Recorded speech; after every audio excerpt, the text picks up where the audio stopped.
Novelist Claire Cameron investigates the shocking true story of a couple killed by a black bear in Ontario's Algonquin Provincial Park in her debut memoir, How to Survive a Bear Attack.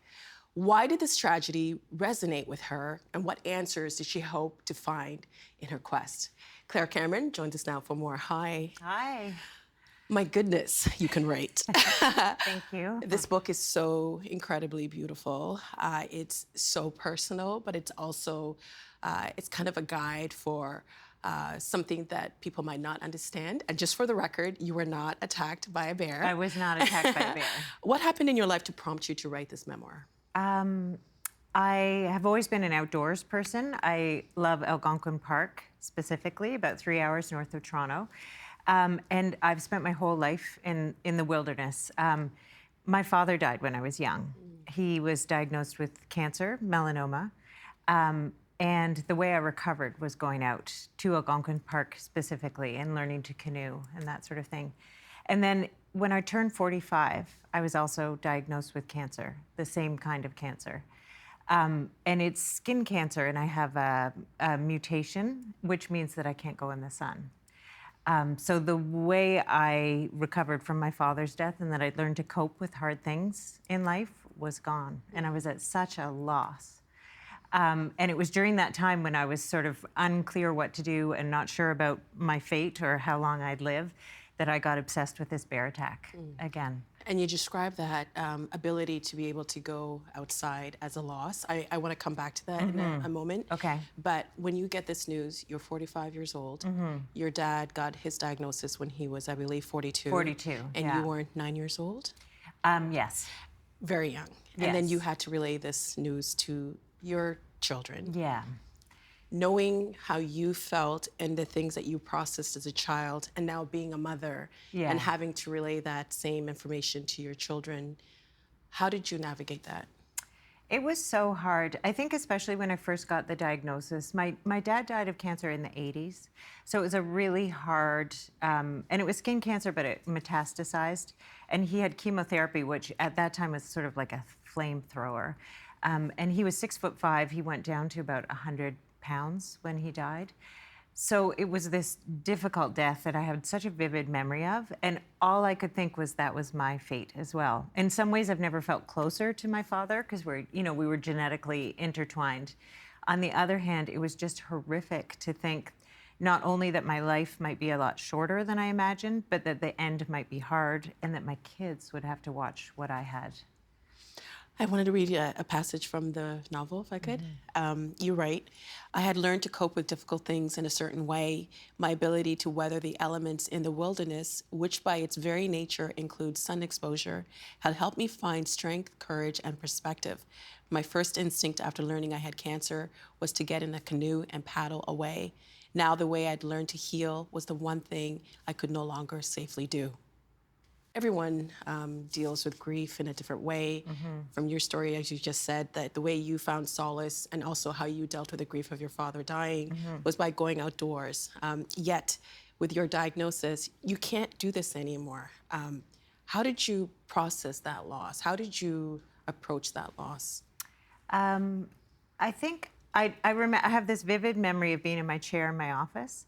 And my one of the novels I wrote is called The Bear, and it was sort of loosely based on this bear attack. It was more like a sort of hallucination of it than based on fact. And I was looking at that novel, and I had this little detail in it, and it said, in the prologue, it said there was an oar found at the front of the campsite, a broken oar. And that struck me because I had a memory from way back when this attack happened that it was a broken paddle. And that just spurred something. I thought, after, I couldn't go outdoors and I didn't know how to cope. And so I just thought, well, the only thing I know how to do is write, and I got this detail wrong. And it just started driving me crazy. And I found myself on the internet trying to find the police officer that had responded to, that he was in the search party during this attack. And I called him up and I said, can I come and talk to you? Because I need to figure out if this is a if it was a paddle or an oar found at the campsite. And that's important because some people might think, what is the difference? But there's a big difference. There is. I mean, this book is in a way written as an investigation, and that is a big clue. An oar is much more sturdy, and it's heavier, and it takes a lot more force to split an oar than it does a paddle. So it said something about the strength of the confrontation that happened at that campsite, but I didn't know what. So I set out not only to find out what happened, but I wanted to find out why. I wanted to know how terror can rip through such a beautiful place that I love. There's this beautiful passage when you are stuck in your house and you are trying to write, but you can't write. And then you were talking about being in a brick home and being sheltered from the elements. And I guess this idea that we think that we are in control of so much, but yet we're not. Was this a way for you maybe to be in control of something, anything? I think I didn't know that at the time. In retrospect, I wanted to go north. I had this impulse to go to Algonquin Park because that's where I'd healed before. And I just sort of let this slightly obsessive, perhaps we can put it more nicely as curiosity now, guide me. And, and I went north, but I couldn't go outside. So I did the second best thing, which was talk to all the people that do go outside all the time up there. Well, not a lot of people might know what happened in Algonquin Park in 1991. Can you give us the general details of what happened? Yes, so I was working at a summer camp before or after. So at the time I heard them almost like a ghost story. But a couple on Canadian Thanksgiving went on a camping trip. They left from the Opiongo store and they were going for the long weekend. They didn't turn up on the Tuesday, and their friends and family called the park office. And eventually a search party was set out to an island in the middle of Lake Opiongo, and their remains were found. And so it was a bear attack and a predatory bear attack, which is extremely unusual, especially that 2 adults were killed. We have a map here of Algonquin Park. It's not very far from the GTA, close to the border of Quebec. It's about a 3-hour drive from Toronto. Yeah, depending on the traffic. Right, depending on the traffic, right? It takes an hour to get to Toronto, right? It's 250 kilometers north of Toronto and about 260 kilometers west of Ottawa. You worked in Algonquin Park, as you mentioned, and you led canoe trips there. Do you remember hearing about the bear attack back then? Yeah, I did. Yeah. So it was on the cover of the Globe and Mail a couple days after it happened, but the details were very sparse. I think as a journalist, you can probably appreciate that it's quite hard to report on a bear attack, and the experts often don't know what's happened. So there's very sparse details. And then the next summer, I went back to work in Algonquin Park, and I heard the strangest details, almost like ghost stories around the campfire. Everyone knew a little thing. What? So like the paddle was one that that's how I heard it, that there was a broken paddle when the search party pulled up. And I thought, why is it broken? But I also heard that there was a tray of ground beef found there was rocks around a campfire, and there was a tray of ground beef that was just sitting there. It was 5 days after the couple had arrived at the island, but it was untouched. And I thought it was untouched. There's something significant about that. Because I think some people might hear that and be like, So the bear was on the island when the search party came, but he didn't touch the ground beef. He was after the bigger prize. This was a predatory attack. You've been honest about your, should I say obsession? Yes. Oh, it's fine. I mean, I think it qualifies. Yeah. About researching this attack. You mentioned the first book, The Bear, which was a work of fiction. Yeah. What do you think drew you to this case? I love bears. And I have experienced tree planting in the north around Hearst, Ontario.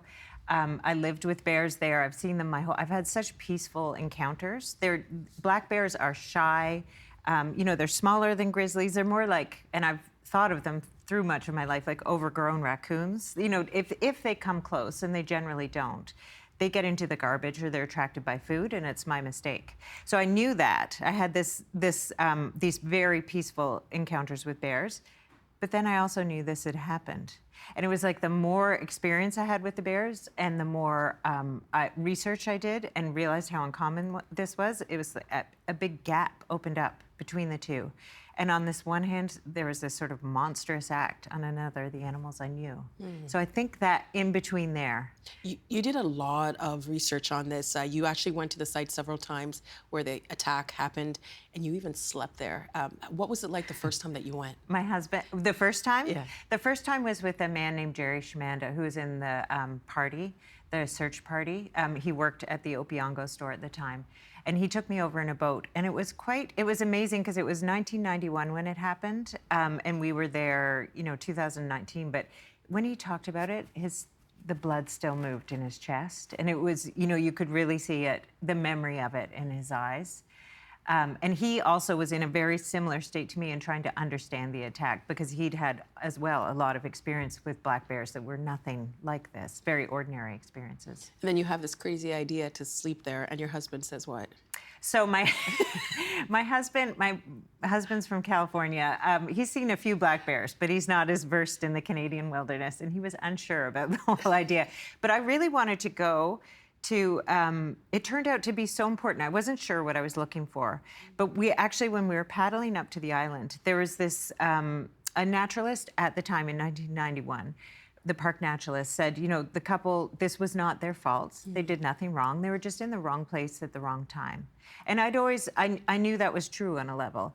But as we were paddling up, I turned around and I could see the sun coming down, and it was at the perfect angle to the island. And I realized they'd chosen this campsite probably in my imagination, but there's a good chance they were outdoors people in order to see the sunset. And I never would have known that unless I'd been there at the Thanksgiving weekend on the same time.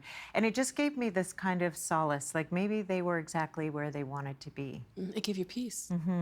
Yeah, and peace for their memory in a way, which, going back and revisiting these stories, in a way you're dredging them up. In a way, their stories are about offering peace and finding some solace in the here and now. You met with a bear biologist by the name of Jeremy Inglis to understand more about the bear and the attack itself. Yeah. And he was very nervous about the portrayal of the bear in the story, and at one point asked whether the bear would be treated like a demon. Did that surprise you? No, because I've studied bears for long enough, and he wasn't going to grant me an interview initially, and he said that exactly. Will this bear be a demon? And it was a question. It took me a few years to answer actually, because I had this couple who I didn't assign responsibility or wrongdoing, but then this terrible thing happened. So what's on the other side of that? Is that the bad guy?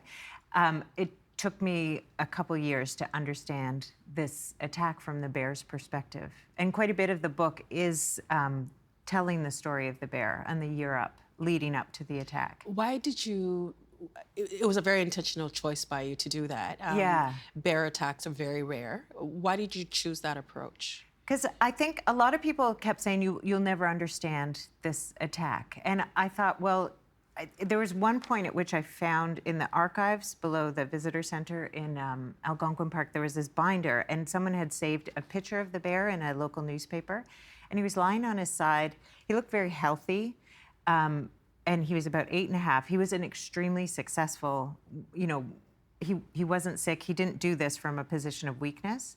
And this picture he was shot after the attack. He just looked so full of life. I almost felt like I could have put my hands on him and felt heat.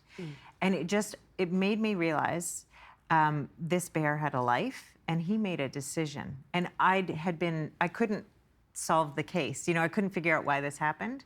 But when I made the bear the center of the story, and I made it about him, not the people, that's when it started to make sense. That's when I started to understand why this happened. And he was shot for a reason, because he had the taste of... Yeah, I think if a bear gets too habituated to humans or is aggressive with humans, they get shot. Who was Laura Darby? Laura Darby. So I was trying to, the couple, when they left the dock on the Friday night, no one saw them after that. There were clues left behind on the campsite and footprints and things to sort of piece it together, but we don't actually know what the couple's experience was. So in order to sort of fill in the gaps, I talked to other people who'd had similar. Laura Darby the bravest woman I've ever met, was working up north, and she was attacked by a black bear in a similar predatory attack, and was very generous in sharing her experience. And she lived to tell the tale. She lived to tell the tale. Yeah, she did. She actually, we spent hours, on Zoom, and she talked me all through that and her recovery too. One of the things that really stands out to me about our conversation, she had some dark something behind her when we were on the computers, and I asked her what it was, and she zoomed out and showed me, and it was the pelt of the bear that had attacked her. So she has it on her wall, as kind of a reminder, and she lives with it. It's something she lives with, but that she's very much recovered from as well. She's an inspiration. Yeah, and she went through a lot of trauma, because even just a little sound can make her afraid. Yeah, especially initially, she said, and she was very purposeful in trying to get herself out into the world. And it was something, I mean, we have very different experiences, but after my operations from cancer and that sort of thing, I related to a lot of how she talked about trying to rejoin the world in a different shape than you were before. I mean, just being scarred, and that you can't see, my scars won't show on TV, but they're on my back and things, and just the feeling of vulnerability. I had always thought throughout my life, because I knew about bears, I had this secret thinking that if a bear came after me, I'd be okay. And then when I got cancer, I was also unsure that I would, have the mental fortitude or the physical. And we both had that, the feeling of being very capable, and then something happens to you that you can't control, and it sort of takes away your agency. How do you get that back? Yeah, because you did describe your scar as a bite mark. Yeah. What did you learn about yourself during this? So much. I guess at first, and I think so many people are living with cancer. I mean, a good thing is that people are living longer. Cancer used to be a death sentence. It isn't so much now, but you have to learn to live with the fear that it can come back. And so I've learned to be much more in the moment, and value everyday life, and project ahead less than I used to. And you're a runner. Yeah. Now you've had to rearrange. Running used to be your warm-up. Yeah, exactly. And now it's the main event, it's as you write. It's the main thing. And you structure your day according to the sun. I'm almost like a sundial. So I go about 2 hours before the sun goes down, and then that switches through the year. So, when it's the darkest day in November, I'll go at like 2:30 in the afternoon. But then when it's really sunny in June, I'll go late at night. Because you said it, this has taught you to live in the moment. If you're planning your day according to the possibility this cancer might come back, how does that impact you on a day-to-day? I used to, I think I used to go north to seek the wilderness and to seek the solace of that. And what this has really taught me is that the wilderness is everywhere. So now I live in Toronto, I run down by the Lake Ontario. So this huge body of water that I've somehow ignored for much of my life living here. It's a beautiful place. It's the most wild place I know. And I go there and I feel like I'm in the wilderness. And I've realized there's wilderness behind my house in the alley. There's wilderness in the cracks of the sidewalk. This has really taught me to not think of, the wilderness isn't just contained in Algonquin Park. It's everywhere. I wanted to read another passage from your book. You write, "The same cells that helped me paddle and kept me alive were also the ones that might kill me. Terror, if I wanted to pinpoint it, already lived inside me. And so does the beauty of Algonquin Park. Terror and beauty can't be pulled apart. They can't be separated, no matter how tempting it might be to try." What did you mean when you wrote terror and beauty can't be pulled apart? I think, this idea, this slightly ridiculous idea that I was alluding to before, that I was ready for a bear attack at any moment. I expected danger to come from the outside. And when I was diagnosed with cancer, I realized that it's in my cells and it's me, it's part of me. And I inherited, I like to think, my dad's sense of humor and his blue eyes, and my son's tall like him. And I also inherited this mutation. And the idea that it's wild inside me. as well, is a comfort, because it's cancer isn't something I'm fighting. It's not a dark shape coming for me. It's very much who I am. But it's also, that also means it's inside you, it's also in your children. Possibly, yeah. They haven't been tested yet.